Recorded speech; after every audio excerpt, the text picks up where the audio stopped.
I didn't plan well for this one. Interwebs. We've taken a week off. It's been a while.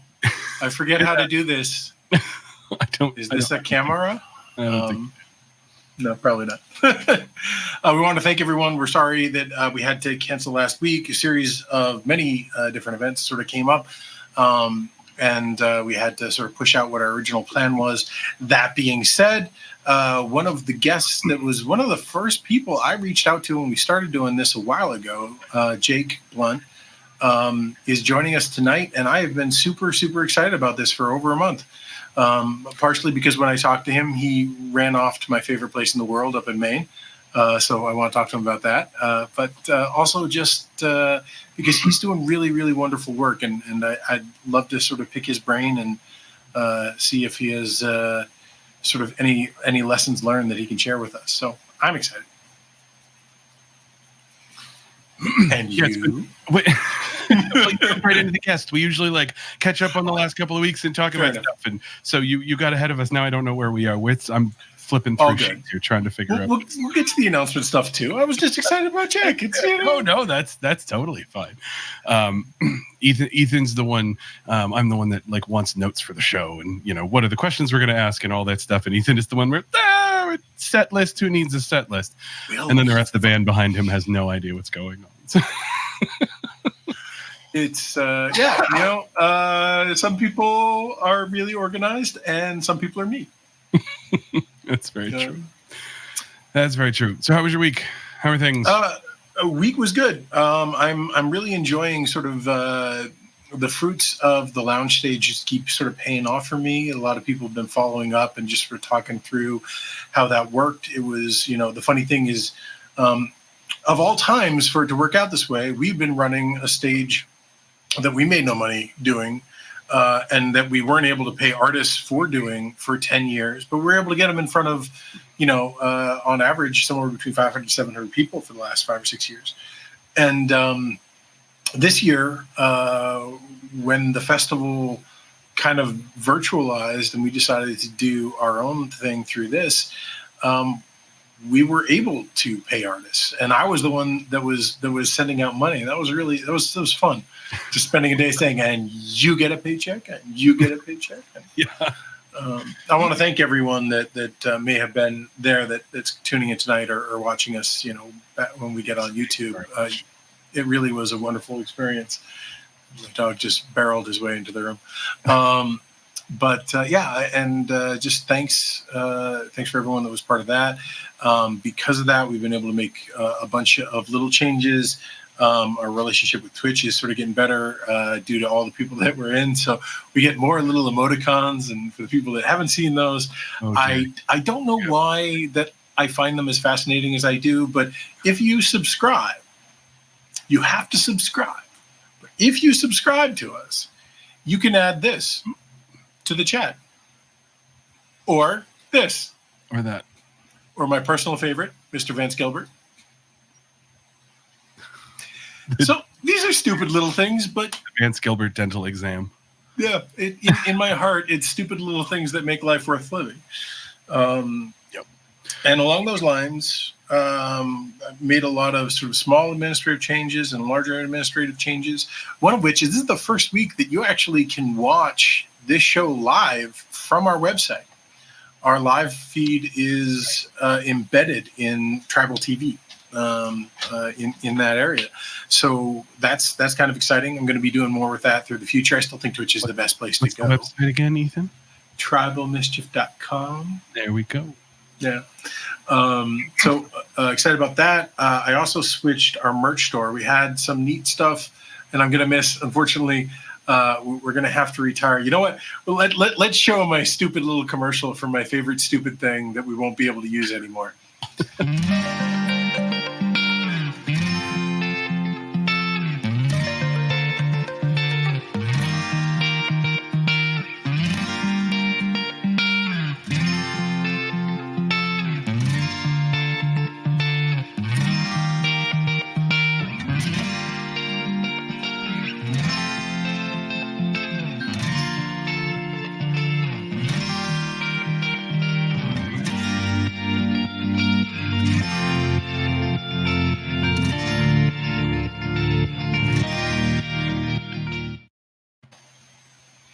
Rest in peace, stealth mug.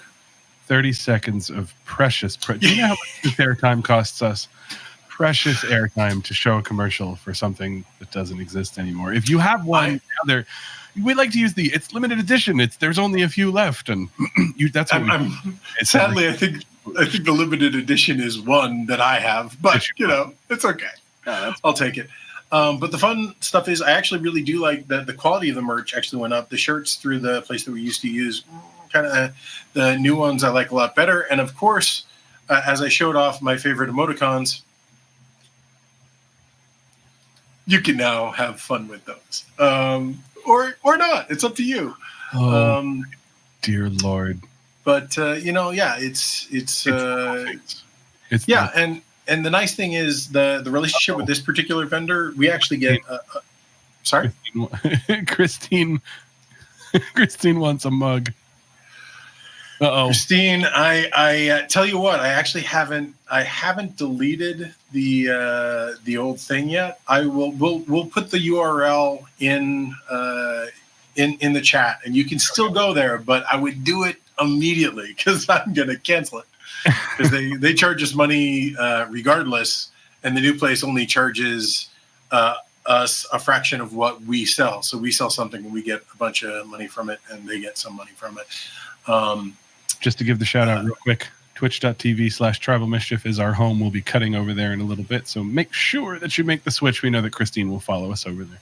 And we appreciate mug that. Is what's up. It's the first commercial I ever made, and we're going to share right before we have Jake on. This weekend, I think a bunch of you probably are aware, this weekend was the Philadelphia Folk Festival. And it has been fantastic. And I think they've created sort of the gold standard of what taking a in-person festival online looks like. And that doesn't mean that there weren't little hurdles and blips and whatever, because that's just how technology works, especially first-time technology. But I was really, really proud because we have friends over there, Justin Nordell, Lisa Schwartz, and of course, Kimberly Sinclair, who was our guest 2 weeks ago. Yep. They did a really remarkable job. And one of the things that we did with them is we created a commercial because they offered to put us up in some of the transitions. And they were really kind. They gave us a number of shout outs that were completely unnecessary, but appreciated from stage, including one right before Justin Nordell, previous guest of the show, friend of the show, proposed to his long-term boyfriend, and that was a lovely moment. I love that, and I felt like it was branded Tribal Mischief, which helping people get together. Tribal Mischief approves this message. Yeah, it's we're all about community, however the level of intimacy. But so anyway, they when they had first said, when Philly Folk had said that they were going to be doing a festival like this, you and I were kind of like, oh, that's really interesting because we don't know how that's going to work. And this is not taking anything away. I think a lot of it was pre-recorded, but they had a ton of live stuff. They had some great, behind the scenes photos of sort of the control room where all of this was being done. But I know that we're hesitant maybe about what they were going to be able to pull off. And look, we know Justin and Lisa and Kimberly, it's not that we doubted by any means, but we also know the technology behind it and what a challenge that is. And we've seen a bunch of different models. Falcon Ridge did a great job with theirs, doing a few hours of music with pre-recorded stuff a day. But man, Philly was just another level. I mean, they had merchandise and they had campsites that were streaming, and they could be private campsites or public campsites, and they really did a great job.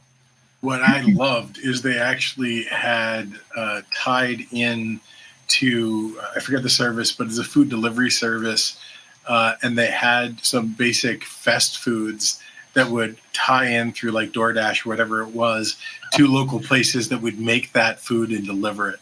So you could even that was, to me, that was, mwah, well done, guys. Well done. The details, the little details. It was, it's still going on. If it weren't for this wonderful conversation that I'm super looking forward to, I would be watching Irish Mythic, I think is up right now. pretty shortly. I think she started about 5 minutes before we went live. But I am even more excited to speak with our guest, who we'll have on momentarily right after we run our little commercial. And I know the faithful, the folks that have been joining us for a while already know this, but please comment, jump in, ask us questions, because this is a conversation. That was the goal from the beginning, and that's the point. Other than that, I think that's it for my announcements. I feel like we got through a whole. Oh, what are you drinking? Whiskey. I'm not sure yet. What are you drinking? You had a photo, right?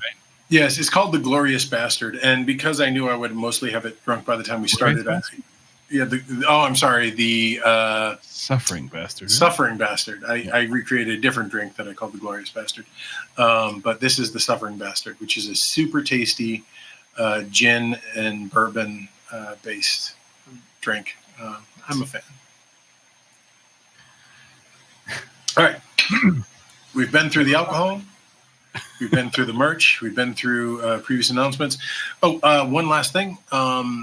Kimberly Sinclair's album. Tom Bianchi, I'm telling you to comment right now because I can put your comment on the screen. So there's that. I like that his hair is very, just because he said not the boss of me, the hair in that picture feels very 1980s Springsteen. That's where Tom goes. He'll go with the bandana and the headband and all that stuff. Gets a little, and that totally lost my train of thought as far as where I was going. I guess with that, I'm sure I'll remember to say whatever I'm going to say later. That being said, we're going to run our little commercial and we're going to bring Jake in, and I'm super excited. That's it. That's all I got. Community. It allows us to gather and revel in what we share. Times like this, we miss it. There is a way to continue the conversation and the collaboration. Tribal Mischief. Join us every week as we celebrate the people doing exceptional work and discuss the challenges facing the creative community. We are growing. We're all growing together.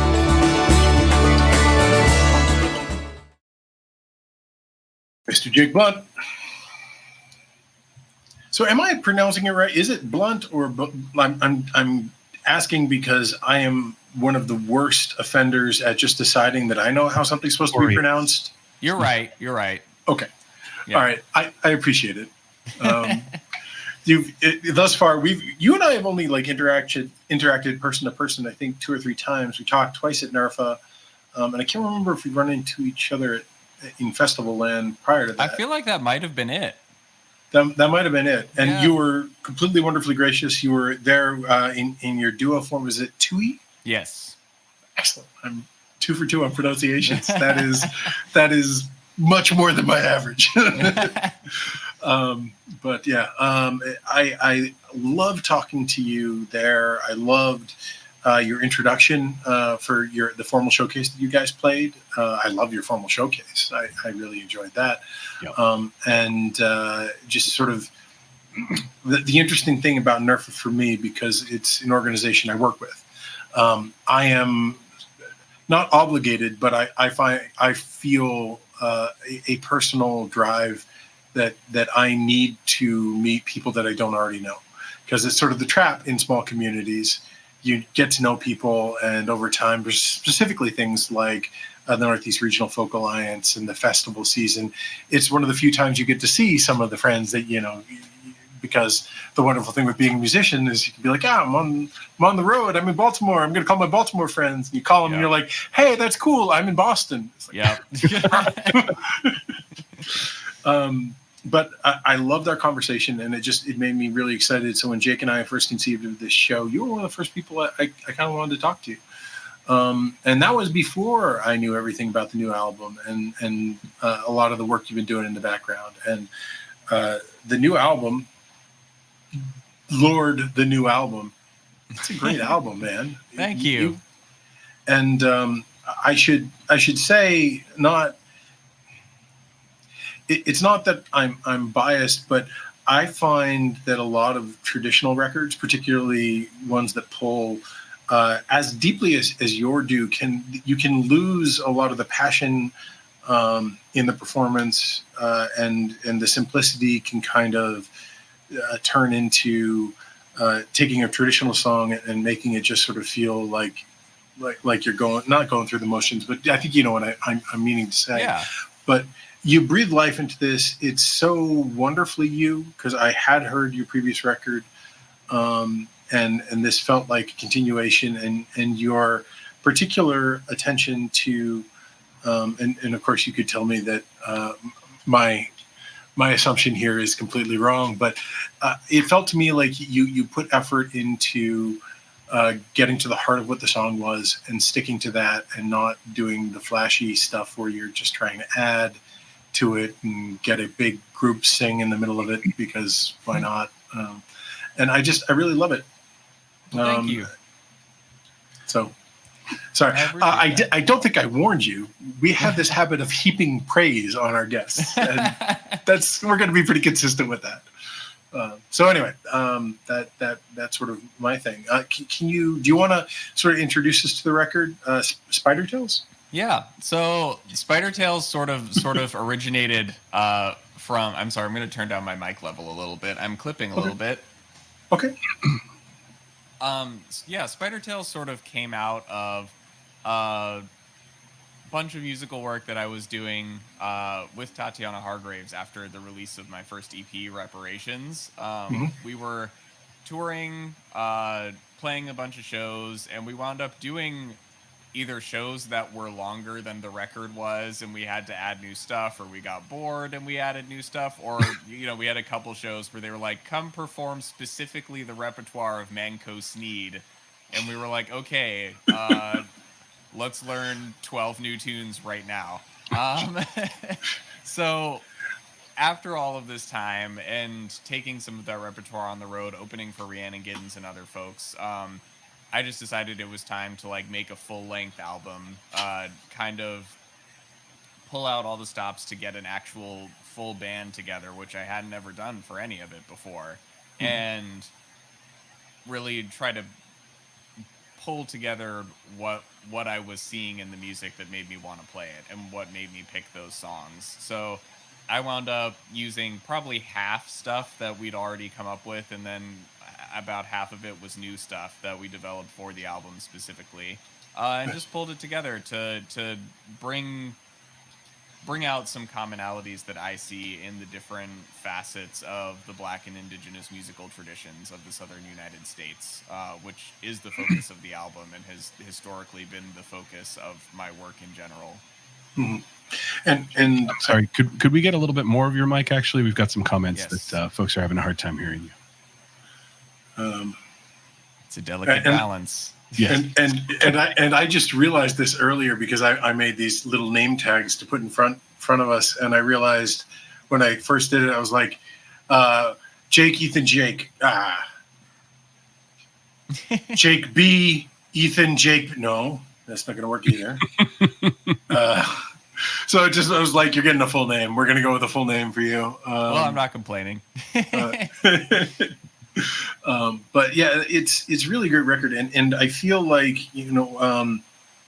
so I don't know if you've caught any of our previous podcasts, or I know I talked to you a little bit about what we're trying to do and sort of the idea behind this. Sort of the heart of I think Jake and my passion is the long-term health of the roots community as a whole, and both of us believe deep in our hearts that the long-term health can only be achieved through a broadening of the audience, a broadening of the voices that are getting attention within the space, and an understanding that we should be honoring some of our traditions, but we should also be questioning them, and we should also be understanding. And it's a tightrope, man. It's felt like a tightrope to us, because we or I should say, I have a habit of routinely stumping on some things in the name of trying to work towards progress, whatever you call that. And I think one of the things that I find so elegant about the way you are working is you are literally working with the most traditional of materials, and you are looking at it through a lens of intersectionality that it's very sophisticated.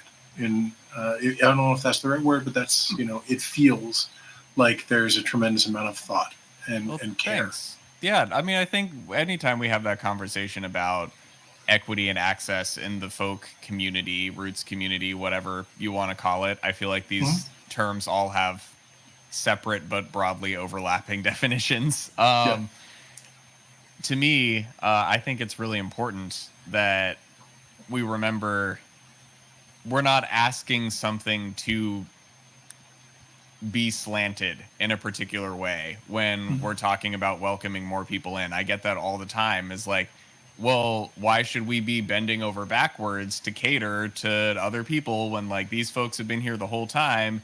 And I think part of the point I'm trying to get across in working with that old material is to say the people were there the whole time, right? The reason that it looks the way it does now is because it got slanted toward one particular type of person. And we're so used to it, we don't see it that way anymore. Yeah. And now we have to right the ship. And I think that's just part of a broader conversation we have happening in so many different places in this country. Absolutely. It's like suggesting that, well, all we heard on the radio, all the musicians were, white, for example, or whatever for a period of time. It's like, well, it's because they were the only ones that got put on the radio. Yep. and half of them were playing black music. I mean, right. When you look at the roots of it all. Sorry. No. And there, well, and it occurs to me that there is to the point that I just made, I will only admit that it's visible now, but a visible contingent of artists of color, younger artists that are diving into this and taking it upon themselves to dive in. And I don't know, do you feel like that is a more of a trend now, or is it just more visible now?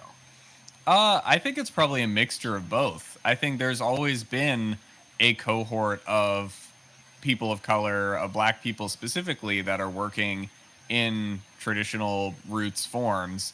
I also think that those people didn't get seen until after the Carolina chocolate drops happened. But I also think that the fact that the Carolina chocolate drops happened welcomed vastly more of us into the circle than would have felt comfortable joining otherwise. I feel like I've talked about this like 20 times, but there's this really great thing called the Afro-Latchin On-Time Music Gathering that Dr. Dina Jennings puts on in Orange, Virginia every year. And it's just sort of a gathering of forces for a lot of black people who are working in these forms, playing this music, and a lot of white folks who are working alongside us.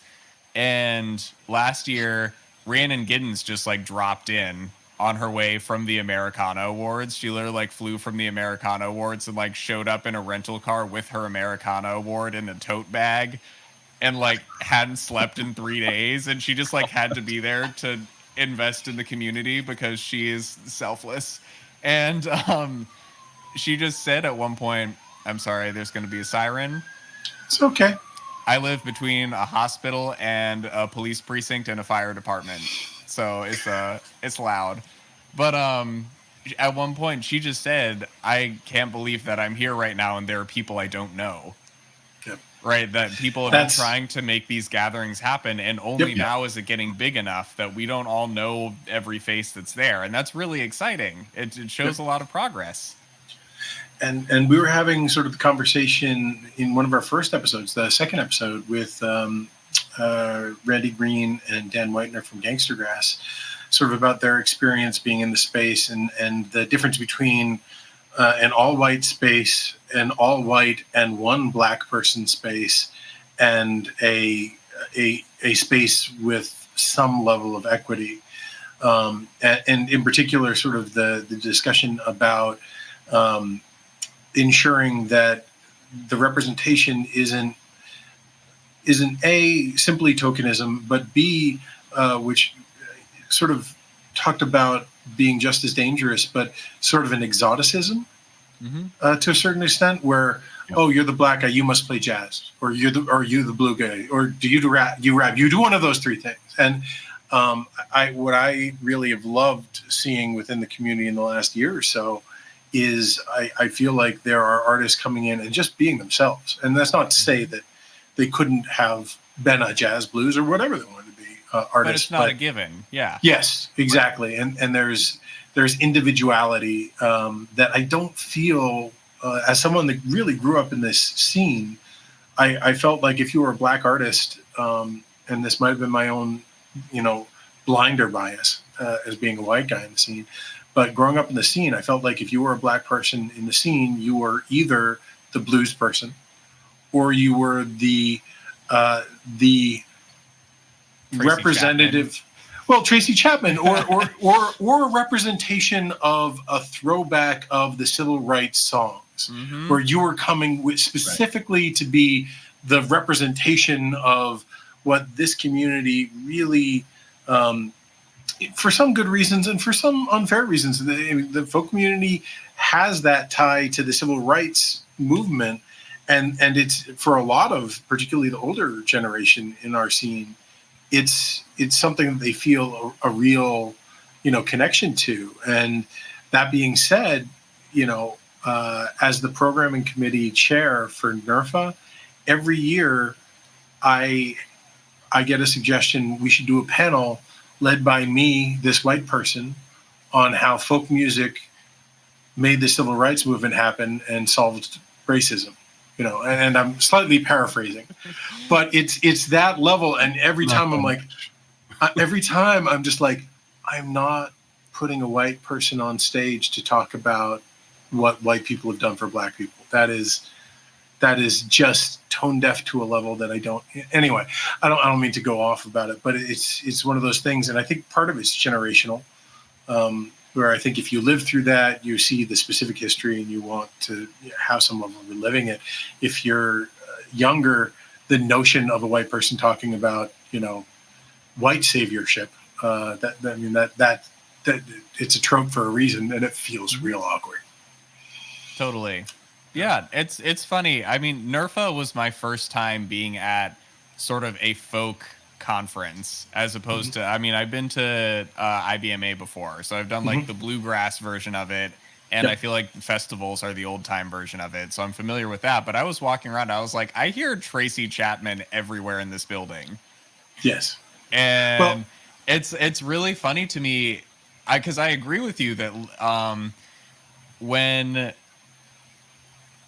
you're in those sorts of spaces, there's this tendency to assume, even like before I started specializing in the way that I do now professionally, right? I have a whole different musical specialty in the regional style of Ithaca, New York. No one ever asks me about that. No one asks me to do it, right? There's like this sense of like, there's a place that you fit. And it's not because I don't want to talk about the other stuff. It's all good. But I think it's interesting to me to have walked into that knowing that Tracy Chapman is a part of this story, that Terry Callier is a part of this history, frankly, and like no one knows that he exists, but his music is just incredible. That there have been black people making all sorts of different sounds in the folk genre for all this time, and still, like, where is the market is in these places where we can be easily tokenized and used to represent something rather than appreciated as individuals. Yeah, there's bear with me for a moment as I get to why this is the connection. There's sort of an old thing that I've seen happen in folk communities, in particular in the notion of young folk or new artists, where the fascination won't become with, I'd say, people like you, people in their 20s, people in their relative early 20s or early mid 20s, who are trying to make a career, but rather, hey, we found this 14-year-old who just can wail on the banjo, and she doesn't have a website and she doesn't have any records, but we really think she should be in this program and should play a stage in front of 30,000 people. And it's happened to, like, I've run into that a number of times in a number of different places. And there's an aspect to it that is, and I mean this of the people who are looking at it, I don't think they're cognizant of it, but there's a level of essentially circus freakness to it. Where it's like, hey, look at this thing that's completely unique in a weird way. Not that we want to make it equal with everything else. We just want to point out how unique it is. Mm-hmm. And I worry in particular when there is that pigeonholing and or that categorization of people as it relates to, again, the notion of keeping the door open. Yeah. Like, to me, that is slamming the door shut. Yeah, I think you see a lot of different Black artists in the acoustic genres broadly trying to push back against that. Mm-hmm.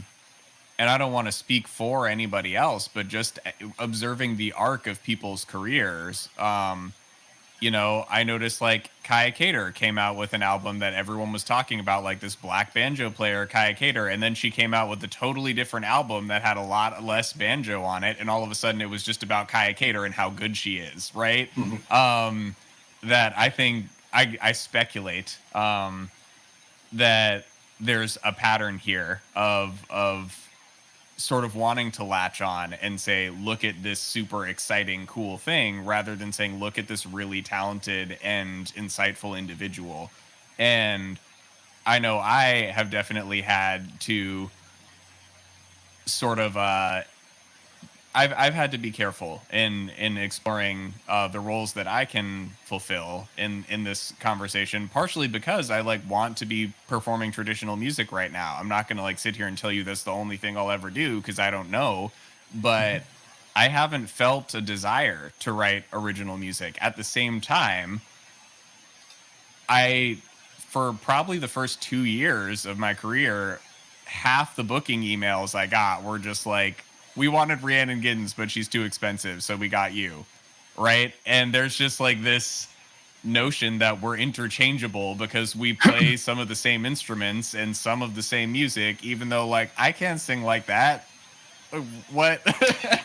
It's funny. As bookers, that it's a challenge that Ethan and I run into, because we are motivated and dedicated to, as we said earlier, to like broadening the tent. Exposing more people to more music that they wouldn't have otherwise heard. So I want to get Gangsta Grass in front of as many people as I can, because I think they're monsters and I love their music. You know, we book this festival stage every year, and I feel like it sort of goes back to what we were saying earlier, that if the pool of music is older and white, if that's the largest number of visible artists, well, if I'm going to book a stage, the first ones I'm going to go are the first ones that come to mind. The ones that have the draw, they're the ones that everybody knows, and those are going to be those artists. And so there is this balance, between not falling victim to tokenism and going, well, okay, we need a black artist, and okay, great, we got Jake, so we have our black artist, and we need a trans artist, and so we got this person. But Ethan and I do try to be mindful of, do we have solid representation here? Are we doing this right? Are we doing this fairly? As an artist who, I don't mean to diminish this by any means, but from a booker's perspective, well, they check off a couple of boxes. As an artist who could be booked, how would you want promoters or bookers rather to go about that? Making an effort to make sure that that there is that representation, but not going, okay, well, we got our black artists and we got our LGBT artists and whatever. Well, I had my first like flirtation with being on the programming side of things, working on Porch Pride for Bluegrass Pride earlier this summer, which I brought that idea to the executive director, and she definitely did like a lot of the heavy lifting, as she always does. Kara is incredible, but I had the pleasure of helping her put together the artist roster for it. And that was a challenge for us too, right? And we're an organization that exists specifically for this purpose. And I don't think it ever felt like, we were just like grabbing people because they checked a box or they fit something, but it also was, we had to be intentional about like, we need to make people feel that we're not doing that.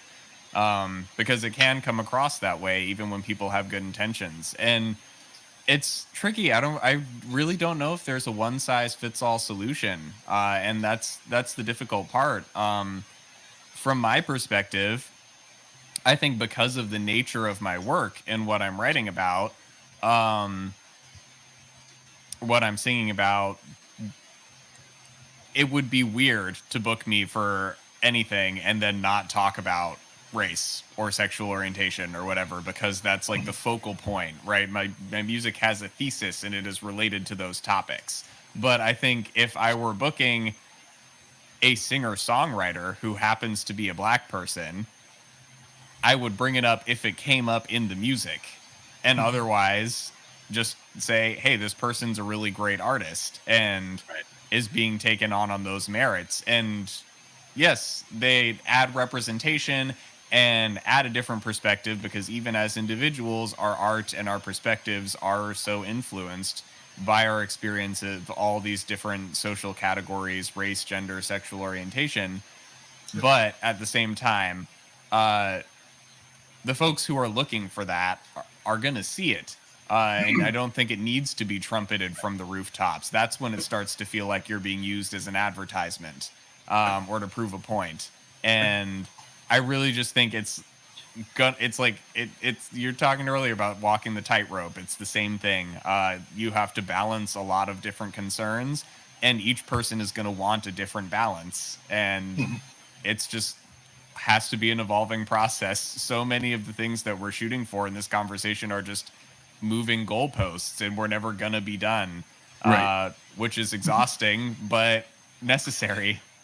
Yeah, and I can't remember who exactly I was talking. I was talking to actually a cousin of mine who was sitting at a local meeting between the local police chief and representatives from the Black Lives Matter movement about a number of different things. And one of the points that really stuck with her, that I hadn't heard someone vocalize it in these specific words. This was the Black Lives Matter representative, was that white allies have a habit of wanting to solve something rather than understanding that it's a commitment to be part of an ongoing effort. Mm-hmm. They want to come in and be like, racism solved. That's not how it works. I'm, as someone who is particularly, like, you can ask my girlfriend, she has a problem. I'm like, okay, I'm going to go solve it. It's like, that's not why I brought it up.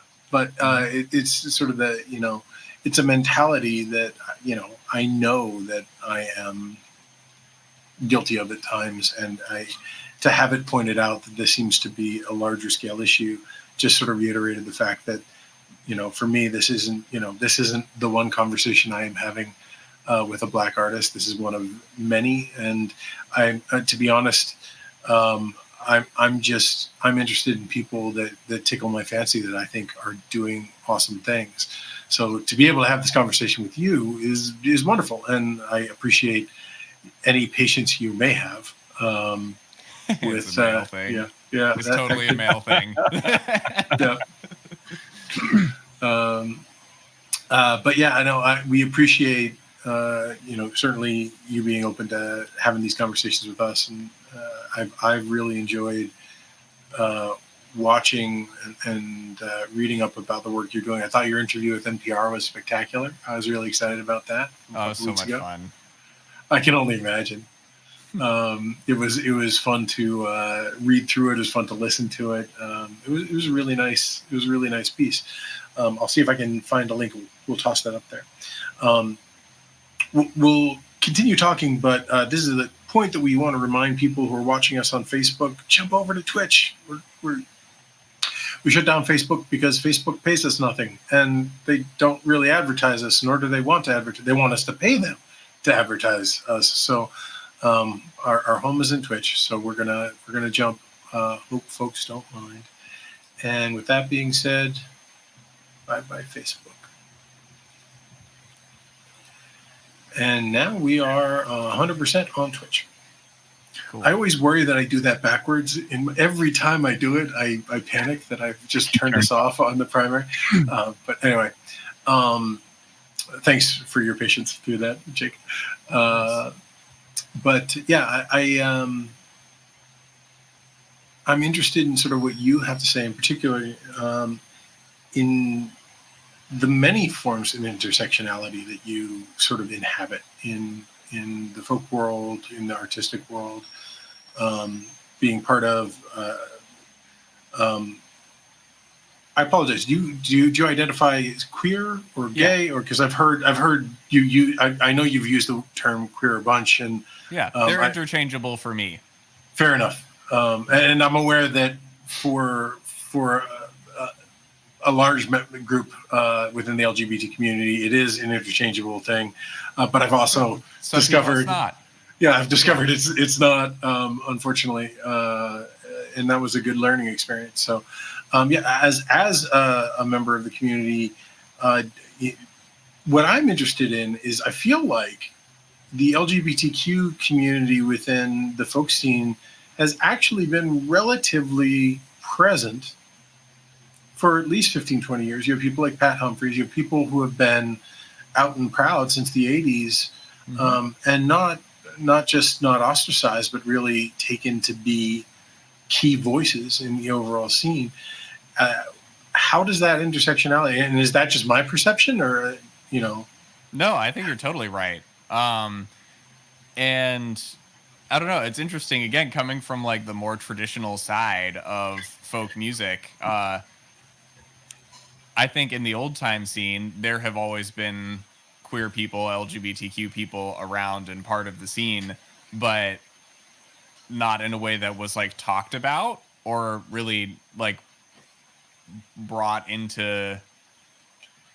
It's one thing to be there, and it's another thing to be engaged, and I think I've definitely met a lot of older queer folks in the folk scene as opposed to the old time scene or the bluegrass scene, who feel like, they've been around, they've been performing with their partners for decades, etc. And all these things that like probably wouldn't have happened in my circle, not necessarily because anyone would have objected. It's just not what's done for some reason. And I think there's a lot to be said about the messages that different genres and scenes send unintentionally, where walking into NERFA, I'm like, okay, this is a bunch of old hippies. They're probably going to be chill. And like, for the most part, they are. Whereas like the first time walking into IBMA, I was like, this is a lot of people singing about straight white Jesus. That's a red flag for me. And I've had great times at IBMA, and IBMA as an organization has been super supportive of Bluegrass Pride and of other initiatives that have gone on as part of World of Bluegrass and other programming that they've got. I've really got fewer complaints with them than any other institution. But it still sends a message when you walk in the door. If certain things are being sung, certain things are being discussed, and certain things aren't. And if you don't see people who look like you, and you see these things that often go along with places that are less welcoming, like, Confederate flags or gospel music or whatever, there are plenty of people who participate in both of those things who do not do so with any hostile intent. I think the Confederate flag is pretty hostile no matter which way you slice it, but gospel music obviously is not. There are plenty of queer people who also consider themselves Christians. It just, for me, sends a message. And I think the folk scene has the advantage. Yeah, that's fair. I think the folk scene has the advantage of not being as immersed in that, right? You don't walk into NERFA and hear gospel songs and murder ballads right away, and there aren't people with Confederate flags. And that to me, just, I walked in, I was like, okay, I'm like at the Washington Folk Festival, but 4 hours north. It was a familiar scene and territory, and I think that it is welcoming. And the notion that the inclusive politics are as widespread as they are, and that there are queer people, not just of my age, who I know are going to push the envelope, but older folks who've been established and been around, which says to me that there has been space for me for a long time. It sets a different tone. Yeah. And it's one of the things I truly adore about the Northeast Regional Folk Alliance and that community as a whole. That, you know, that being said, I always wonder, because as we talk about opening the doors, finding seats at the table for more people, and in particular, we're doing some work with this great organization in Boston. Don't know if you're familiar with them, the Boston Area Music, Arts, and Soul, BAMS, which was started by a fantastic woman, Catherine Morris, basically as a urbanized music center, by which I mean Boston and all of sort of the additional, like Roslindale and all of the additional Somervilles and towns that make up what Bostonians think of Boston. Because, you know, when you say you're from Boston, chances are very likely that you're not from Boston. But you know, she started this wonderful organization, and what I found really amazing about going to her events is she will have 16 to 70-year-olds performing the same night and performing everything from electronic hip hop to old jazz standards. That being said, when I think about NERFA trying to open the doors a little bit, because roots, I mean, we're roots. Folk is roots, and roots is everything, really. I mean, you can justify a whole lot falling under that banner. You know, what happens when gospel gets invited in and you get the cultural clash between what feels to me to be a very agnostic, for the most part, you know, a lot of Judaism in the community. What happens when you take that culture and all of a sudden you're pulling in a very white, straight Jesus culture? And, you know, how's that going to work? Which isn't a reason not to do it. It's just a question that, you know, it's not just simply saying you're allowed in. It's making it comfortable for them the same way we'd hope that it would be comfortable for someone else. Exactly. And I think, you know, when you have those uncomfortable moments, that's like a moment of growth for any community. And I think it's just a matter of being like, yeah, you can be any, like, it doesn't matter what you bring as long as you're not causing a problem. Right. You know, if they walk in and they're singing the songs or whatever, that doesn't mean that those songs then become the face of what your organization is. Right. There's room to have them there without having it take over. And again, I just think after a certain point, especially with like a thing as well established as NERFA or Folk Alliance at large, like they're not going to bring it to you if they're like conservative ideologues who want to find a friendly audience. Right. Like, I have a hard time being like, you know, am a Trump voter and I hate gay people and this is the only way and I'm going to bring it to this conference right now. You're giving me a look that says that happened, but about 8 years ago, after the first Obama election, because one of the things with NERFA is it falls right after national elections. A lot of energy, both good and bad, and all over the place. Some bad ones. There have been some bad ones. And you know, that particular night, we were talking about, and this is just a dinner table. I didn't know anyone at the table. It was just struck up conversation. And the conversation basically got to politics, and how happy we were, and this, that, the other thing.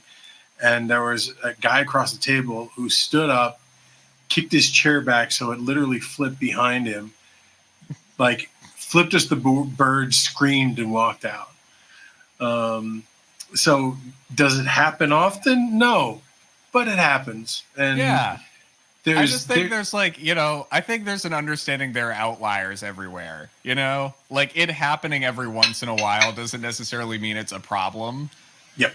And like the fact remains that dude felt like he had to walk out, right? Yep. If the tables were turned and I felt like it was a concerning environment, you would have been the one who had to leave. Yep. But yeah, no, that was a rough year. That was when they started getting loud. Yeah. And they to use one of the awful phrases, they just don't simmer down either. They just keep getting more. I because this community matters as much to me as it does, I particularly appreciate the work you're doing.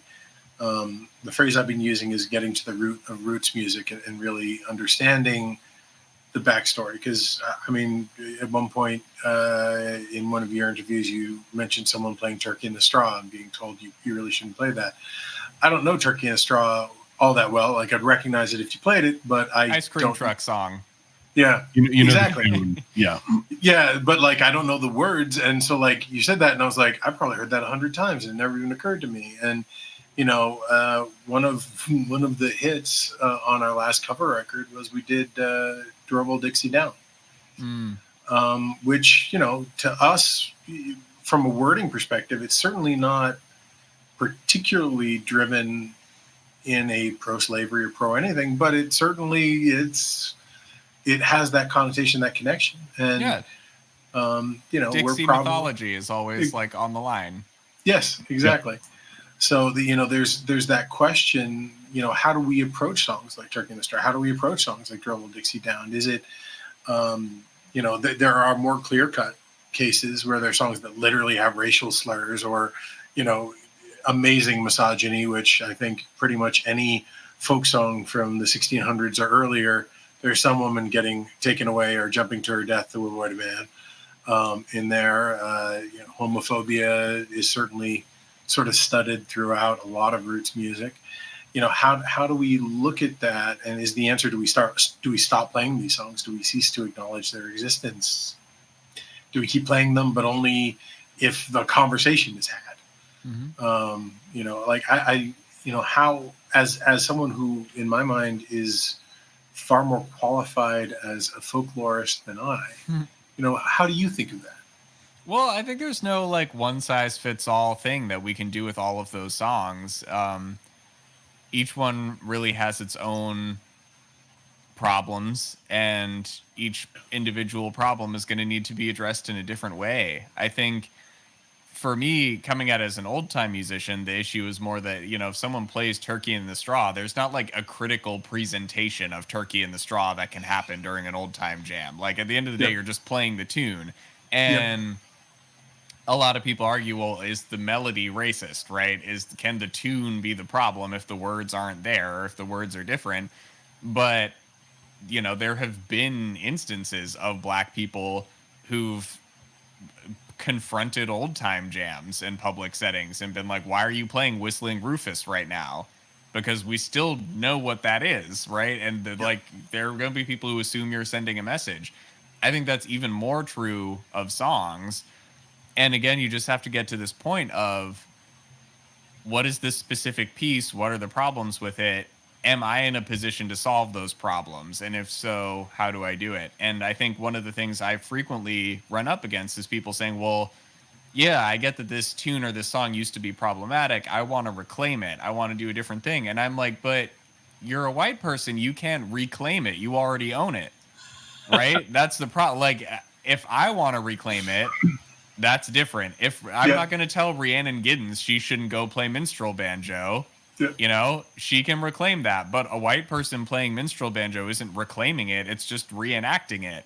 And there are more and less harmful ways to do that, for sure. But I think we all have to be critical of our own positionality to this. I don't sing murder ballads. I've never performed or recorded murder ballads because I think as a man, I can present that in a nuanced enough way that it's going to undo all of the like Stab her, put her in the ground, like rah rah party boy versions of those songs that have been done over the years. But I'm never going to tell a woman she shouldn't do it. It's just about considering ourselves and considering when we sing the song, who are we going to be identified with by the audience, right? If there are characters and there's a story, are they going to read you as the victim or are they going to read you as the killer? It's a complicated line, and it sucks because oftentimes you have to sacrifice songs or tunes that you really like. I had to cut a song that I was planning to record for Spider Tales because a different version of it is a murder ballad. And my version didn't have any of the violent verses in it, but I was like, if everyone's going to listen to this and think I've recorded a murder ballad, I have to not do it. It was one of the things I was most excited about, but it needed to happen, and I don't regret making that choice.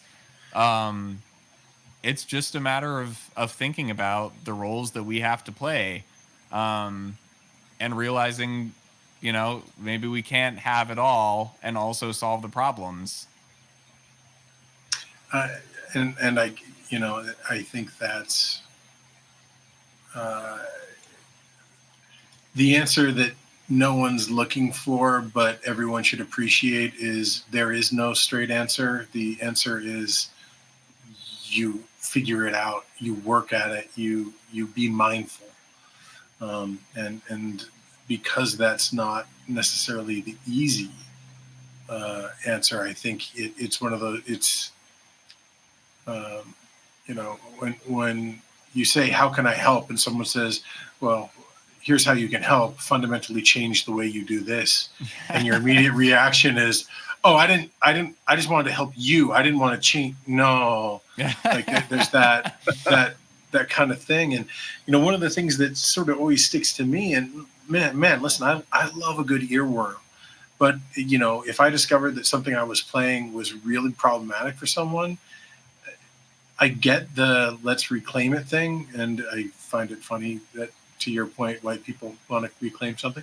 But there's also thousands of songs out there that could be elevated. As a booker, Jake and I have run this stage that has presented over 300 artists in the last 10 years. And as we've become more than 200? More than 200. All right. I only make the correction because someone else will get the correction. But it's we were always trying to be mindful of having new voices introduced in the space. That in some ways was literally the reason behind starting it. But when we started that conversation, it was about, well, the same people in the roots scene are getting featured over and over and over. Wouldn't it be great if we could get other people in to sort of introduce them so they have a chance of at least being noticed enough to perhaps become one of those people? And that was sort of, I think, stage one. And then stage two, which at least for me was probably a couple of years down the line, was looking at all of the booking we did and saying, like 75% of these are men. Why is that? And then the next is the majority of these are white. Now, I know why that is, because in the scene it is. But is it that way because of that? Or is it that way because I'm not doing my work and reaching out and finding the people that don't necessarily look like me, who are so good that they're better than 2/3 of what I've already got? And, shouldn't that be my focus? And I think, yes, that's such a good idea. I feel like oftentimes I hear people who book events say, like, what am I supposed to do? Am I just supposed to go book some random woman, even if she's not as good or whatever? And I've always found it funny that that's the assumption when, I feel like you just said, there's this work you can do to just be like, let me go listen to a lot of women and I'm going to find one that's really good, because there are a lot of really talented women out there. What a lazy answer. And look, I'm not saying that, being a booker's, it's hard, especially for people that are booking, year round, but that's your job. Yeah. I don't get to complain because a lot of servers went down this week. My job is to keep those servers running and to fix them when they break, or my client, you know, their strategy changed and now I have to update their IT strategy. I don't get to complain about having to do my job. And so, yeah, you should have to go out and if you're not booking enough women, go out and fix that. Yeah, just go like listen to what's out there. It's really not that hard. And I think it's, again, we can wind up in this trap that I feel like is related to what you were talking about earlier, Ethan, of there being these really insular communities that sort of like eat themselves over and over again. We rely on word of mouth to get all of the artists to us instead of going out looking for people sometimes. And that means that we're recycling the same exact population demographic over and over, sometimes the same specific people, when if we just went out and did a little bit more legwork proactively, we could find more. And strictly speaking, just from an economy perspective, the problem with that model, on top of the fact that it's just not sustainable, is you're eating yourself. You are not, you know, the one of the early sort of things that Jake and I talked about when we started making music. And I don't think you've actually even seen us as musicians, which is fine. But back in our day, back when you know, we were doing music and we started working on records, one of the first things that I said early in the process was, I don't want to go to a folk producer. We're vocal heavy, and we know one of the people who is, you know, one of the 3 top people in the a cappella world that wins 35 awards a year for knowing voices better than anyone. Right. He can figure out instruments. That guy can make a human voice sound like a snare drum. I think he can handle a guitar, you know, and that really worked out for us. And because of that, I felt like we brought something different, and that helped. And we also got him interested in what we were doing, and he ended up working with a number of people in the community. So there's, you know, and that is sort of a poor microcosmic example, but if you don't invite more people to be part of the creation and the sharing of this stuff, you're never going to continue to exist. You know, you can only eat yourself so much. Exactly. And even aside from like a representational perspective or the economics of it, it's just not fun to be in a scene that's that stagnant all the time. And I feel like when we're, you know, my scene, of course, is like especially like allergic to change. And there's good things about that, but there's bad things too. I mean, the funny thing for me has been like with Spider Tales, especially, I felt like I was inviting my producers back in, right? Where these are like folks, Jeff Klaus and Judy Hyman of the Horseflies produced this album. They're like one of my all-time favorite bands, and they're just incredible at arrangements and have great ears and understand all the tech aspects that I don't really get. So it was just a really intuitive partnership to me. But these are folks who like had been out of the festival scene for decades at this point, largely because the community like wasn't willing to make space for what they were doing. I don't know specifically. We haven't talked in detail about why they stopped going, but after a certain point, you know, they were playing other gigs and stuff. And I feel like this record wouldn't sound anything at all like it does, were it not for their influence. And I just think that being able to draw even from within my limited pool of genres where I'm working with things that are pretty interrelated, right? To bring like a bass player who's mostly known for bluegrass, and a fiddle player who can do anything on the planet, and a percussive dancer who's mostly known for Irish stuff. And like also know that these people have the sensitivity as musicians and the know-how to throw it all together when we're in the room. That's what made that album so special, is that I was able to pull from so many different pools, and we should all be able to do that. And have it be seamless like that. Yes. And I apologize because I just got a little bit more praise I have to heap on you. that you know, in the folk scene, and albeit trad is kind of, you know, we're parallel kissing cousins in a lot of ways, but in the folk scene, there's sort of the two trope record types. There is the I recorded it on a 4-track on an 85-year-old microphone found in the suitcase in a yard sale of my grandmother's hometown. And it sounds like poop, but it's straightforward and it's the song. But the mythology of the classic method of the production is such that it's what drives some people. And then there are the people that go full on. I want 64 tracks of harmony behind me and at least 14 pads. I want this to be as big. And, both of those have this tendency of losing the music. And I cannot say it more plainly. Your album is the music. It's just the music straight through. Had you not told me who the artists that were joining you are, I would have thought it was all you, man. Like, it was done so well. And also, you've in multiple interviews I've read, you've talked about your discomfort with your own voice. And on this podcast, at the beginning of it, you threw a reference to not quite being Rihanna Giddens. You got a great voice. Oh, thank you. I appreciate that. And I'm saying that Jake and I, we met. We're all a cappella buddies. That's how we met in college. Like, nice. We know voices. So just like, well, you got it. I appreciate that. I'm starting lessons. I'm committing to it at this point. I guess old time fiddle tunes don't pay that much, but no, it was it's like we talked about. You always just keep trying to get better, right? Exactly. Well, and one of the things that I'm realizing now is because I can't engage in the collaborative process that's always been a part of making music for me. I can't just wait till I'm hanging out with Tatiana again and playing shows to come up with another song.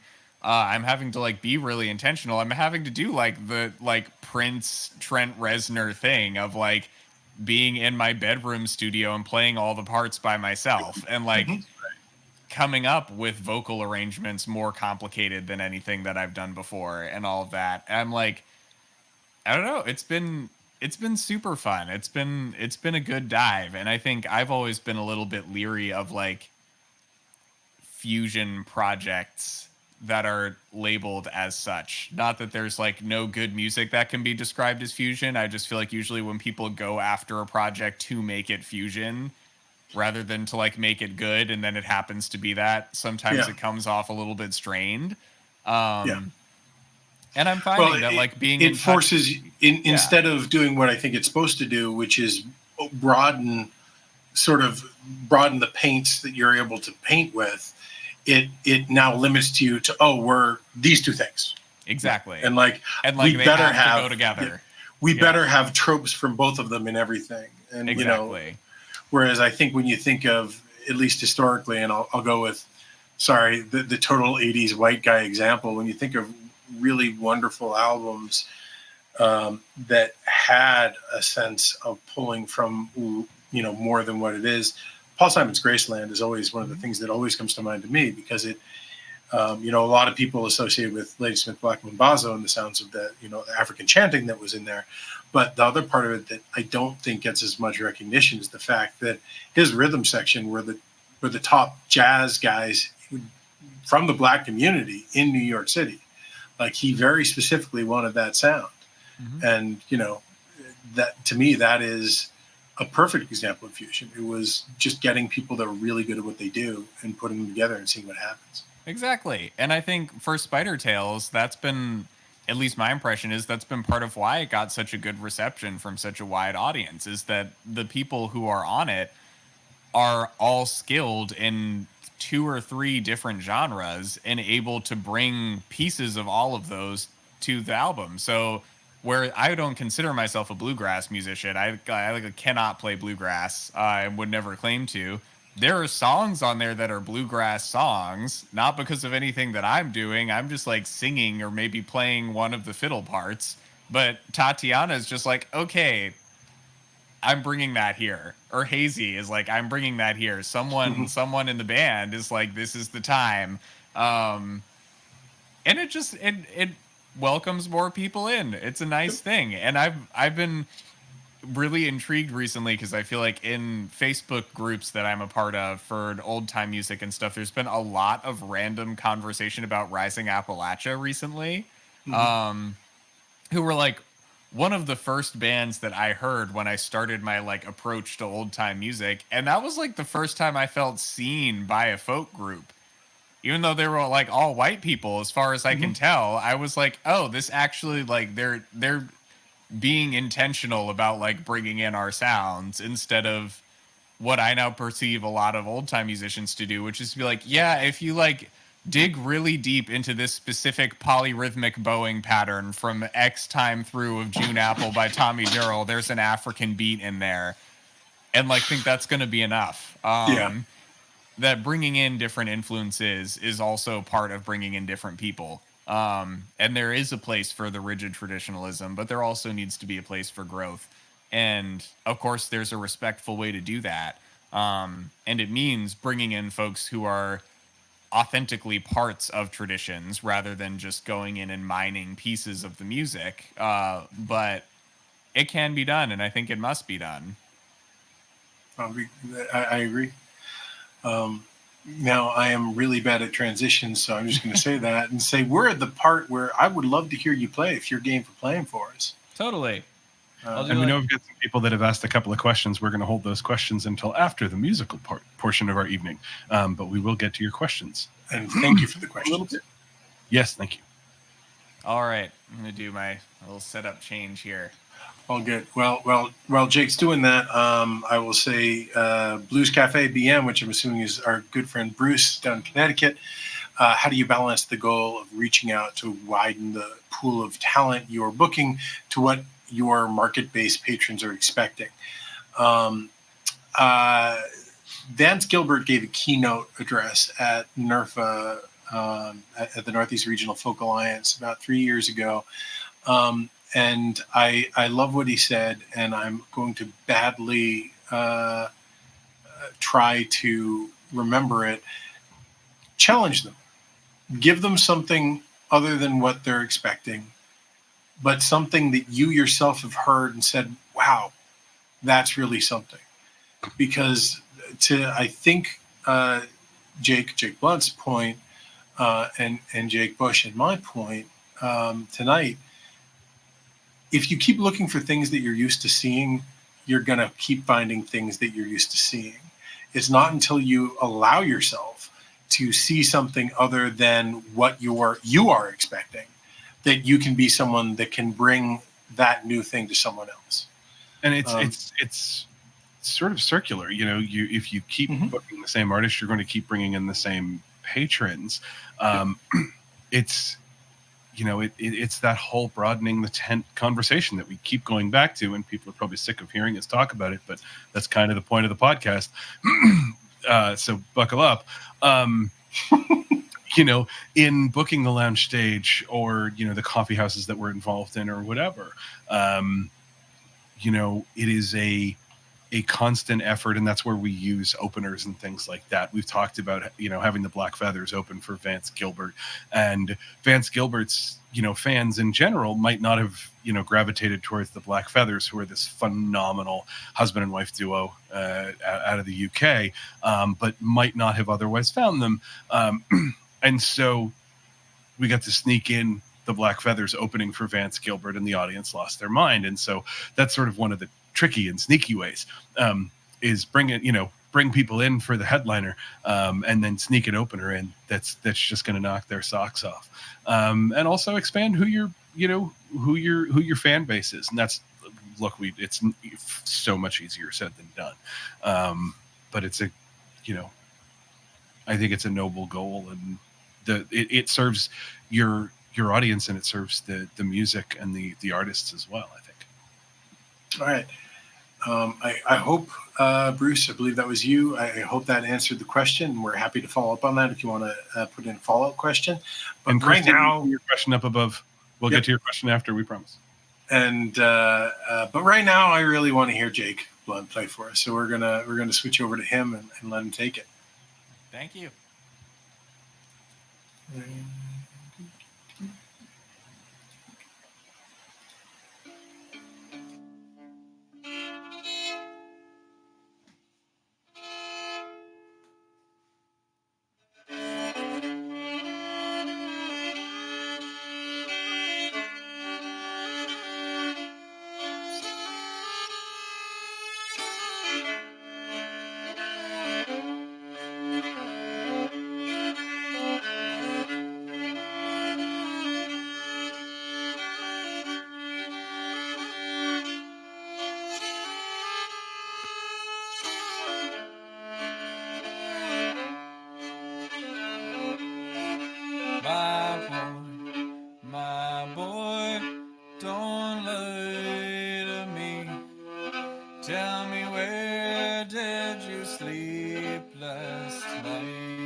was a little Lead Belly.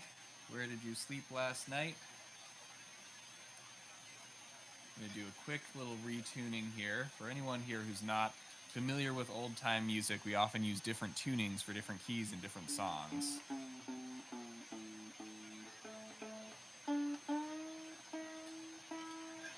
Jumping in real quick, Jake, just to share. No, you can't hear me because you don't have your headphones on. It's fine. Don't worry about it. I was jumping in really quickly just to say I am sure I'm not the only one that you start playing that song and immediately my head went to 1993, the Nirvana Unplugged record. I'm like, he's playing Cobain. It's Lead Belly, I know. But anyway, love it. Just wanted to jump in. It was a great job, too. Thank you. Keep going. Keep going. Okay, will do.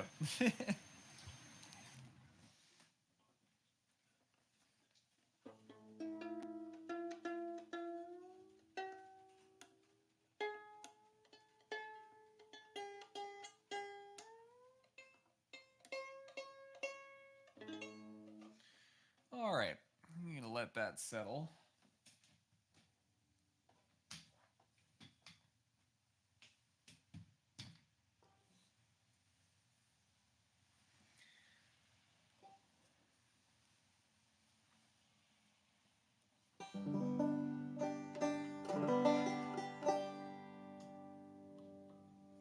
It's a little bit of Roustabout from Dink Roberts.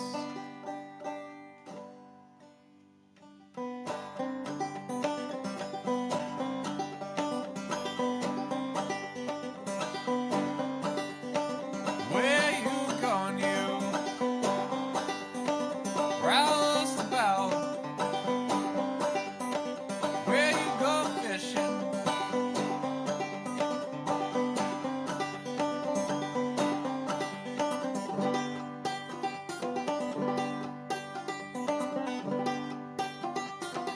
When you go fishing, tie a hook and line. When you go courting, go with the willing mind.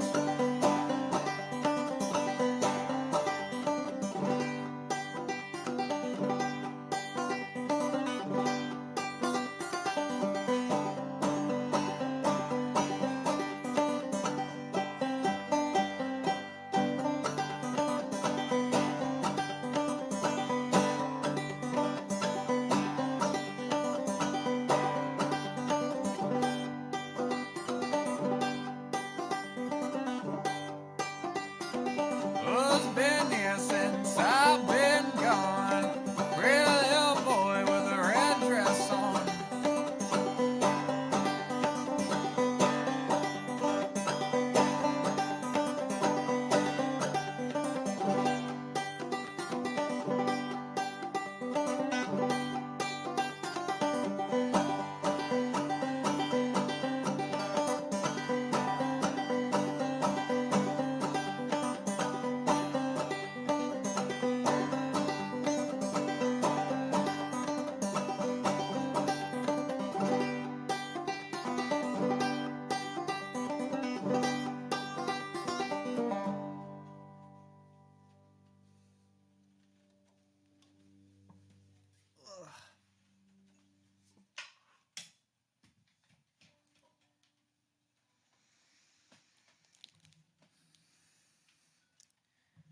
That was an old song called Roustabout from a guy named Dink Roberts, black banjo player who lived in Haw River, North Carolina.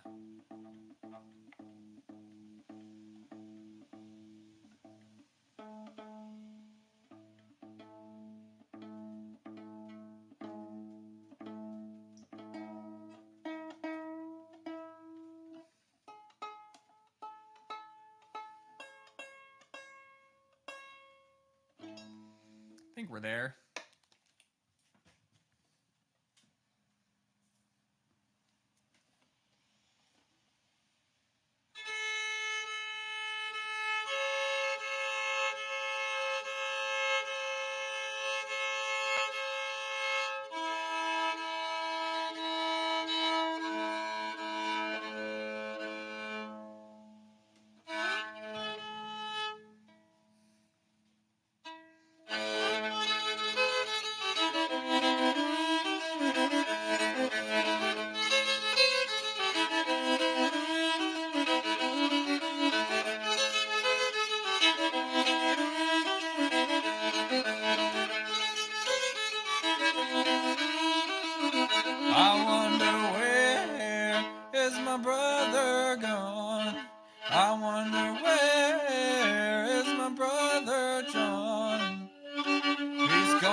place, Lord, down under the ground.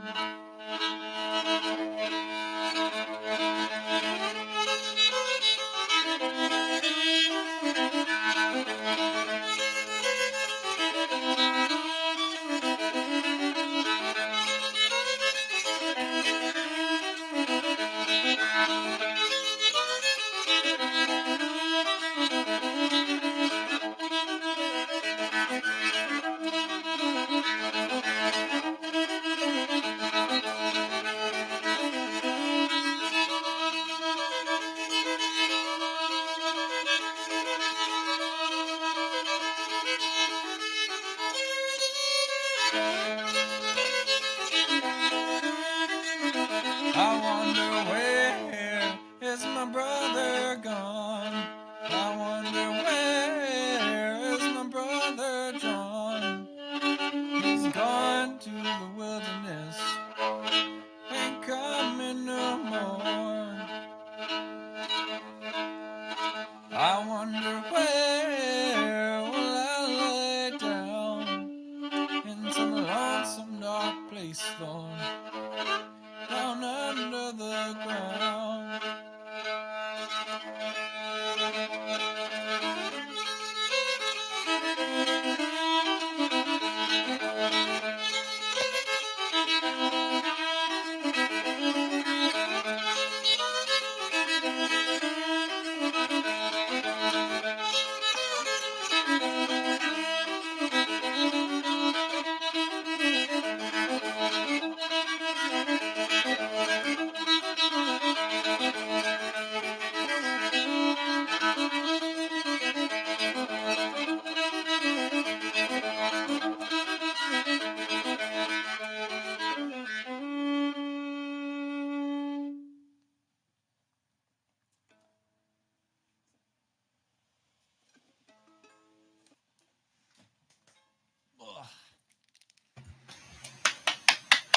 Sorry. It's one of those things I keep trying to jump in quicker so you actually get applause, because I feel like as performers, that's the thing we miss most in this COVID world. Weird. This it is, isn't it? But what we can do is we can do this. Oh. And this. Oh. Man, y'all are nice. I'm glad to be playing. I feel like I wind up in this like weird cycle where every few days it's like been too long since I've had a streaming show, and I start going into the like no performances depression thing. And then I like have what I have to get my shit together for, and then it's a great time and I feel better. So thank you for supplying that opportunity. It was our pleasure, man. As I said, you were. I mean, we talked a month and a half ago. Was that sort of when we finalized this? And you were about to take off up to, was it Casco Bay? Yeah. Nice, up in Maine, which is. I'm going again this week. Envy, man. I think I told you my family has a place on an island in Miscongus, which is 2 bays north, I think, of Casco. Gotcha. So Casco, Booth Bay, Miscongus. Anyway, but yeah, just count the dogs, Ethan. They're all named after bays. Just Casco was one of the dogs. Yep, all of my dogs are named after places. That's adorable. Yeah, yeah. We're that kind of family. But yeah, no, I thank you so much for playing for us. It really, I love what you're doing, and I even popped up the link to your record up there to be scrolling through for the last 2 songs to make sure that hopefully we can get some sales in there for you, because it's really just it's a spectacular record. Thanks. And Spotify is a great way to spread music, but it's not a great way to get artists paid. So if you're listening out there, feel free to check them out on Spotify. And when you realize how awesome it is, then go buy the record. Thank you. You know, the funny thing is I tend to work in reverse, where I will buy the record and then I will just listen on Spotify from that point forward. Because at that point, I might as well make you the 1/4 cent per 400 listens. I do the same thing, only I have Tidal instead of Spotify, and pays ours 3 times as much and costs the same amount. All right. So, I will look into that. So 3/10,000th of a cent. Yeah, it's still not great. But I'm thinking if I can just 3 times convince better. everyone I know to make the switch, eventually, it'll come out to a couple bucks. So this is sort of a different conversation, and not sort of the initial one that I was going to have with you. We're going to jump into Christine's question in just a second, but on a broad scale, one of the questions that Jake and I have been trying to delve into in this particular podcast and in doing this work is, there's the cultural side of the root scene, as we've discussed, and sort of the aversion to change, but there is also this deep-seated technological side of the root scene and aversion to change. And I know that there are a bunch of folkies out there with hundreds of cassette tapes and 8 tracks, and well, records are cool now, so the records still cool, but there is that sort of belief that the changing sort of systems will either pass them by or they'll be able to sort of outsmart it over time. And I'm of the mindset that there are people making a living on Spotify, and I don't just mean the Cardi B, Taylor's, the Cardi B, the Taylor Swifts, there are people that have found a way to sort of game that system. It's one of the reasons we're actually on Twitch. We fully admit that Twitch doesn't have the broad visibility of Facebook, and it's a platform that was built for video gamers, not for musicians. But in 2 months, we have hit the ratios we need to monetize, and we've got 25 subscriptions. So we're actually making money off our show. We couldn't do that on Facebook. There's literally no way to do that on Facebook. It's just every week asking people to send us money. Basically. And there's nothing wrong with that if that's the method that you're going to go with. But I wasn't suggesting that was what you were trying to get across, Jake. But at the same point, there are these passive income systems out there that I feel like our community in particular has just walked away from, because there's an initial investment of time and energy that most folks sort of see is too much. Yeah. Facebook will never monetize, but there are people that literally make good livings on YouTube. There are absurd Norwegian video gamers making King's Ransom playing video games. I don't know how the hell that happened, but in any case, I'm always sort of interested in the systems and how people are finding ways to make them work for them. So to your point, maybe Spotify isn't worth the investment, and we should be looking at what was the title? Yeah, TIDAL. It's Black owned, artist owned, specifically Jay-Z owned. But it's it has a high fidelity listening option, which costs a little bit more money, but the basic is the same as Spotify, and it pays better. So I've been telling everybody to make the jump if they can.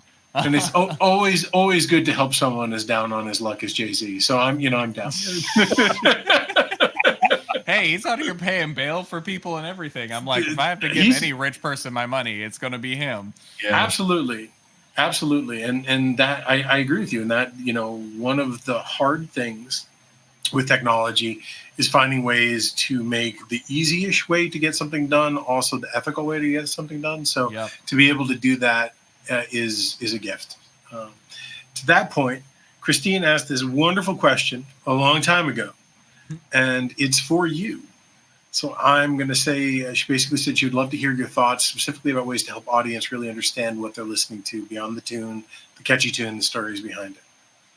I think it's all about the way that you introduce a tune personally, even if you introduce it after the fact. For me, one of the things that I've been consistently complimented on after my shows is that I kind of whittle the significance of whatever I'm playing down to like 2 to 5 sentences. And before the song, I'll just say a thing that is not long, but we'll say like where it came from, maybe a little bit about the source musician since I'm playing traditional stuff, and a little bit about why I decided to play it, where applicable. And sometimes it winds up a little bit longer, right? If I'm going to play John Henry, not only will I talk about Sid Hemphill and the fact that like every living person ever has played John Henry, slight hyperbole. I'm going to talk about not by much though. Yeah, it's true. I think it is the most recorded American folk song in history. But we sang at a camp when I was 12, 13, and 14. There you go. So I always talk about that, but I'm also going to talk about, right, like prison slave labor and the fact that that still exists in this country, that John Henry is not like a historical narrative. It's something that like happens to people all the time right now. And that we have the opportunity to act on. When I'm playing the song Beyond This Wall, which Judy Hyman wrote, it's one of the ones on my record, I will talk about the wall. And sort of connect it to the backstory of that tune. So there are ways, I think, to not do the like stereotypical trad folky thing of like, I'm going to tell you a 15-minute story and then play you a 2-minute tune, but also to make sure that people understand. Yeah. But also make sure people understand why you're playing it and where it comes from, because it's also an important part of the conversation. Mm-hmm. Yeah, and the nice thing I think about sort of the roots folks in general is, there's a bit of challenge in telling people not to do something, but I think in general teaching people more about the history of what they're listening to is so central to the very personality of sort of the roots audience in general. Like they want to know, there is this hunger to understand lyrics, and you bring up Tracy Chapman, which is the perfect example of that late 70s through 80s kickoff, specifically in the Boston area, of what really is its own form of singer-songwriterism. I mean, you go before that, and you're talking James Taylor, yep, and you're talking Cat Stevens, and that's its own very specific genre and its own very specific era. You're talking 80s and beyond. You're talking sort of the early seeds that became the Lilith Fair. You're talking the early ideas that sort of went into acoustic rock in the early 90s and sort of everything that came from that. So it's neat to see the history passed down in the various subdivisions, mm-hmm, and people really gravitate to it. Or at least I've always found that way. Yeah. As a songwriter, the best question you can get asked after a show is, I want to know exactly what you meant when like there's that, mm-hmm, I need to understand, what were you eating the morning you wrote this, and the story behind it, that so many artists, it's part of their act to tell the story behind the song. Like that's, how many people in the folk scene just get on stage, play 10 songs and get off stage. Mm-hmm. Like that's the performance art form is really its own thing. Okay. How does that, and help me out, because I know the bluegrass scene a little. The trad scene is still, like, I know trad people. I don't spend a lot of time in their specific circle. I spend time. Yeah, it's pretty impenetrable. Yeah. I'm not gonna pretend that it's not. Yeah. It's like how and it's funny because, again, this is just another Ethan crazy conspiracy theory, but I've also found, when Jake and I started touring, there's sort of that weird thing as you start touring where you open up regions, and sometimes you're really lucky and you open up regions by the things that are now 25 miles further, that are now 50 miles further. Other times you open up regions that are 500 miles away, yep, and you have to find stuff. you got to bridge the gap. And in my mind, one of the most impenetrable. So like in our heyday, Pesky could play Eastern Massachusetts, Western Massachusetts, Northern Connecticut, Southern Connecticut, New York, north of the city, Hastings on Hudson, the city, not really, and southern into northern Jersey, down to Philadelphia, and sort of all of that. And we had upstate New York, but that was never on the way. Upstate New York was, fuck it, we're going to upstate New York. Yeah. We actually did one where we drove from New Jersey to upstate New York, played a gig, stayed up there, came back, played another gig down in New Jersey, and then drove home. We drove by the same mall 3 times in 2 days. I almost drove us off the road. Oh my gosh. Was it the Crossgates Mall? So like the Albany Mall? No, but I know that mall. I grew up in upstate New York. I know that mall very well. Where'd you grow up? It's northern Jersey, somewhere in northern Jersey. Yeah. Jake, Lake George area is where you grew up? Yeah. Gotcha. Yeah. So all of that being said, that's my long way of saying you live in Rhode Island, which I have found to be the most impenetrable. Like Rhode Island got it taken care of. It's really funny. I didn't realize until I moved here that there are like so many folk and trad musicians who are here, so they just like hire each other for stuff. Yep. It's pretty funny. I feel like you wouldn't know unless you were here because no one who lives in Rhode Island ever goes anywhere other than Rhode Island. Unless it's like, oh, I got to go to Target. That's in Massachusetts. Well, yeah.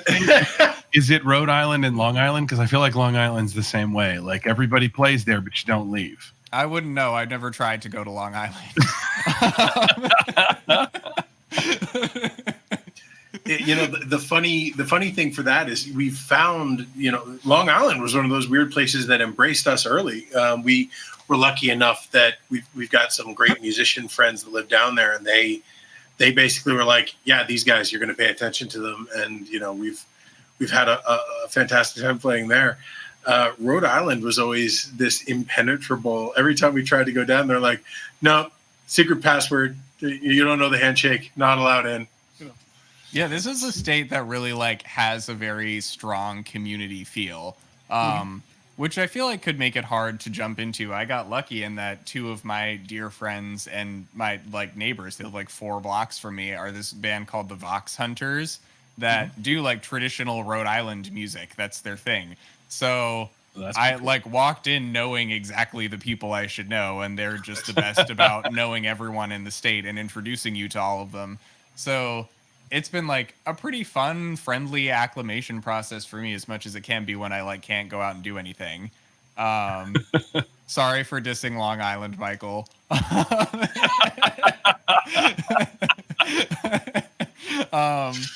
But yeah, it's funny. It's been a weird time to move, but I feel like this state has been a really comfortable place to be, as much as anywhere as throughout the pandemic and everything else. I feel like people have actually been looking out for one another. That's great. And I don't feel the same, stress or fear that I think a lot of my friends who are still in New York City or even Boston are feeling. I can go outside and feel okay. And I feel really fortunate to be here and to have a governor who's like on top of it. I love Gina. She's done a fantastic job. I mean, I'll be honest. Baker, I think Baker's mostly done a pretty superb job in Massachusetts, considering we are sort of a hub of. I mean, the city of, I can't remember and like this might be a slightly exaggerated number, but it's actually close. There was this stat that was thrown around for years that 40% of the population of Boston proper is college student. Meaning 40% of the population is essentially itinerant. Yeah. They are there to do their thing and leave. And when they come back, a fourth of them are brand new. Yeah. And for a city with millions of, a million of people, that, it's not a huge surprise why we were hit as quickly and as deeply as we were. Absolutely. That being said, I live an hour north in the middle of absolutely nowhere, and I'm not going down into the city, but. Yeah. Well, we got lucky in that, if you're driving from New York to Boston, you drive past Providence. You don't drive through. Right. It goes up through Connecticut. So I feel like we got spared just because of the interstate infrastructure. Yeah. You're not between two places. Exactly. You have to be going here on purpose. Right. And like not that many people do that. So just I love this state, but it's not like it's not on the way somewhere. You just came up with a new tourism motto for Rhode Island. Rhode Island, you have to mean to come here. You gotta want it. That's it. That's our next shirt. We're doing a Jake Blount T-shirt with Rhode Island. You gotta want it. That's perfect. I'm gonna do it. I'm doing it. And now we get our spikes because everyone came for the beaches. But yes. You know, that's just how it is. I'm not going to the beach, and it's gonna be fine. Or I'm gonna go to Maine and go to the beach there. Right, there you go. Yeah. I'm gonna get tested. I'm gonna quarantine, but Oh, it's all good. I live 3 miles from the beach. I'm like, nice. I have a local, and it's I live in Newbury, which is nice that we don't have the giant beach that Salisbury has, or that Maine, Southern Maine has. But it is funny, as the different beaches have started shutting down in Massachusetts. We were sort of one of the last ones, and we did it only after enough of the other locals ones did, where all of a sudden our beach that usually, it's populated, but all of a sudden it was like everyone shoulder to shoulder, and they were like, all right, we're gonna shut this down. Yeah. I'm glad you are doing well through all this. I'm so glad you were able to join us tonight and have this conversation. I hope you didn't have to internally roll your eyes at too many, no, middle-aged white guy trying to find the best way to say things and not annoy people. Not at all. But it's painfully aware of our middle-aged whiteness. We are. I feel like you're aging yourselves up right now. I feel like you're not middle-aged yet. Well. I mean, I don't know the specifics, but 43, but yeah, I'm a little younger. Well, look, but especially as far as folk music goes, Actually, of course, we're the young guys in the room. Exactly, we're the same age in folk music years. That's very true. It's funny. I appreciate that a lot, actually. I've been working administratively on the Northeast Regional Folk Alliance for years now. But I started, and I think I was like 34, 35 when I started working on the programming committee. Mm-hmm. And I just remember they kept referring to me as the kid. And like, for the first year, I don't think I said anything. But like somewhere in the middle of the second year, I was like, you guys are aware, in literally any other musical genre, I'm not only not the kid, I'm probably dead. Like, but it's the joy. Honestly, it's the joy of this scene in that you can have these 40, 50 year careers, and have that thing. And we had recently we had our podcast with Vance Gilbert, who I don't know if you know Vance or how well you know Vance. If you do, he's one of my favorite people in the world. I don't want to speak for Jake, but I love this guy to death. And he is just one of those people that he's been around for 35, 40 years in the scene. He sort of started in the jazz clubs, if I remember correctly, in Philly before he moved to Boston, and sort of transitioned into singer-songwriter stuff in the mid-'80s, sort of came up with the Ellis Pauls and sort of right after the Cheryl Wheelers and sort of those folks, dating all the folk stuff. But what I adore about him is he's had a 35 plus year career of doing exactly what the heck he wants. Mm-hmm. Like, there's no part of, like, his records are whatever record he wanted to put out, and I adore him for it. And I think that's one of the things that, when we talk about the things that we want to change, the things that we want to improve in the scene, I try to make sure that we don't lose track of the fact that there are so many wonderful things within it. Yes. And the reason we want to save it is because of that. Yes. So anyway, totally. Get off my stool. I thank you so much for joining us, Jake. We'll let you go, but hang around, because when we end the show, this is the worst kept secret. When we end the show, we actually invite you back on, and then we just shoot the shit, and that never actually makes it to the YouTube channel. It's just us sitting here hanging out and talking. So it's a chance for the people in here that have more questions that we wouldn't do an official way to ask stuff. So if you want to stick around, that'd be great. Jake and I will close down in about 5 minutes, and then we'll bring you back in. All right. Cool.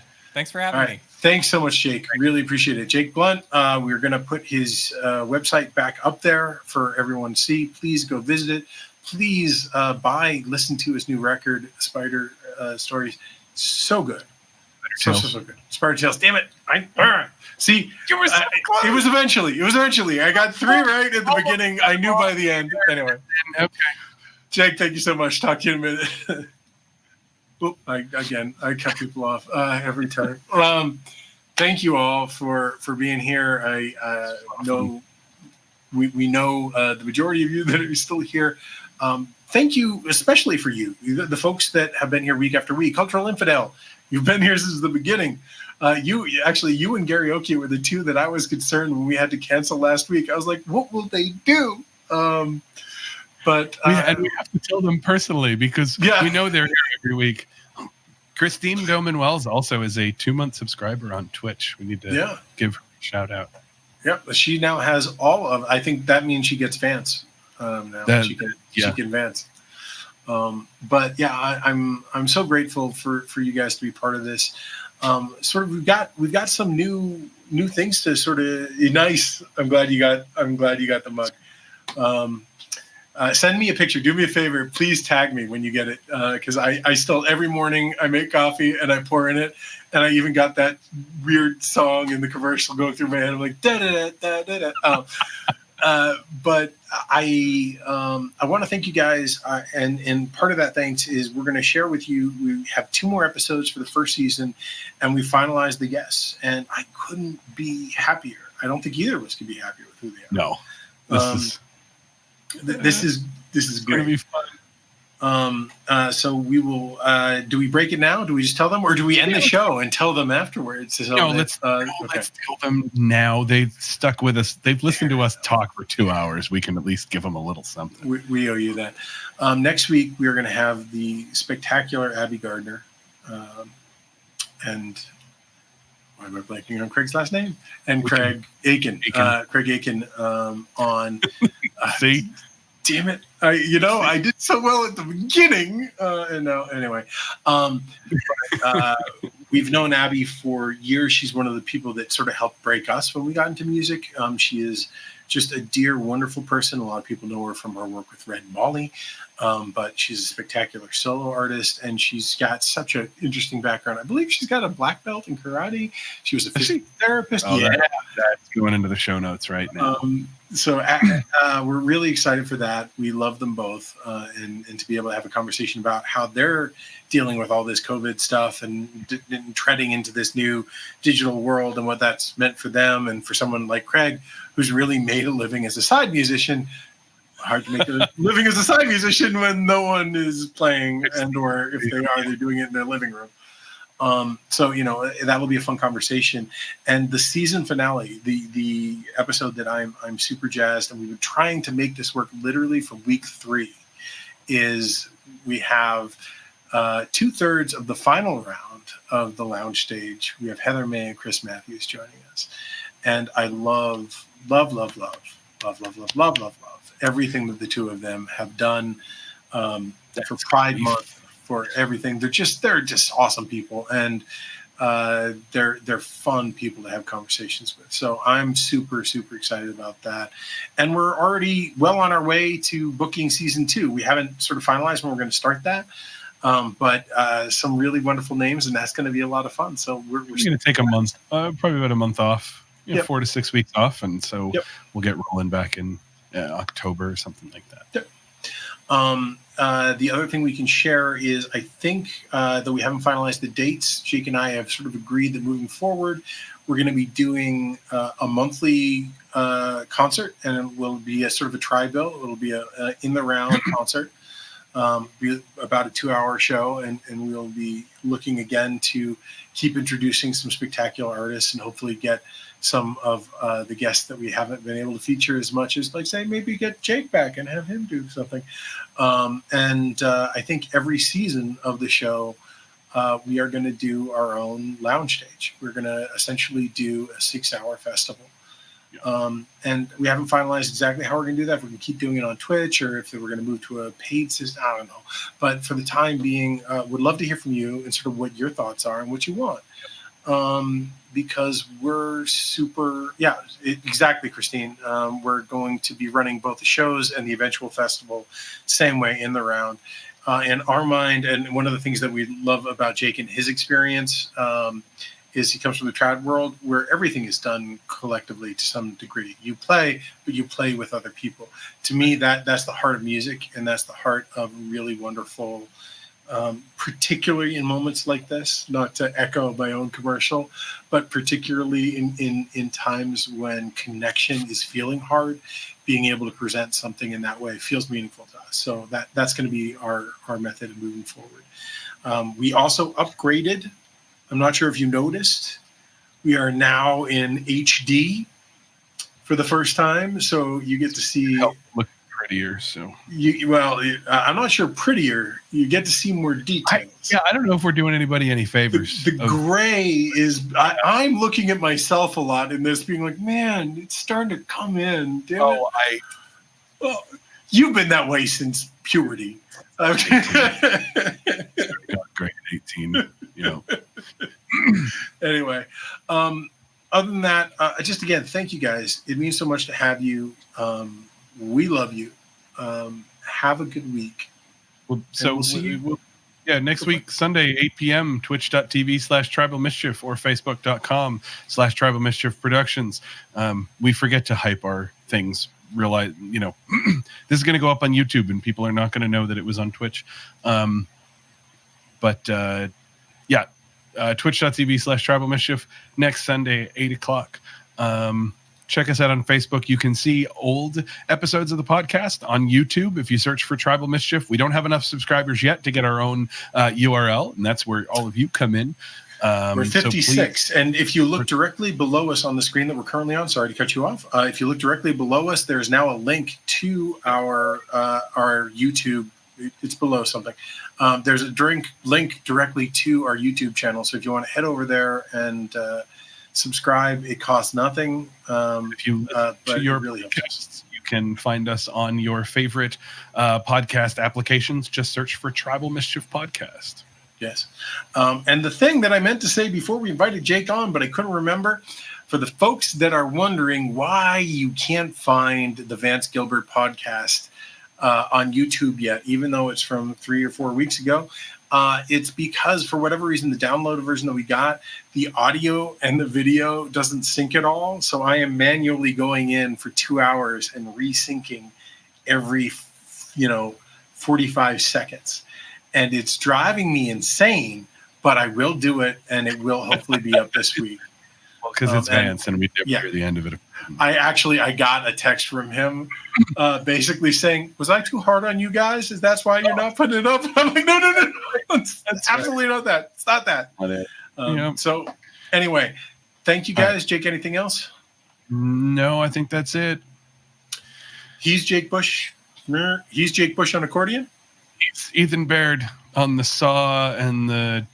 What other instruments have you picked up? Didn't you? You got the banjo behind you. I put the banjo behind me specifically to honor Jake. That being said, the banjo was a gift from one of my oldest friends and my parents and my ex-wife about 7 years ago because I really wanted to learn the banjo. And then I realized how very different from guitar it is. And it just looks nice now. It's hard. It's hard. I feel dumb.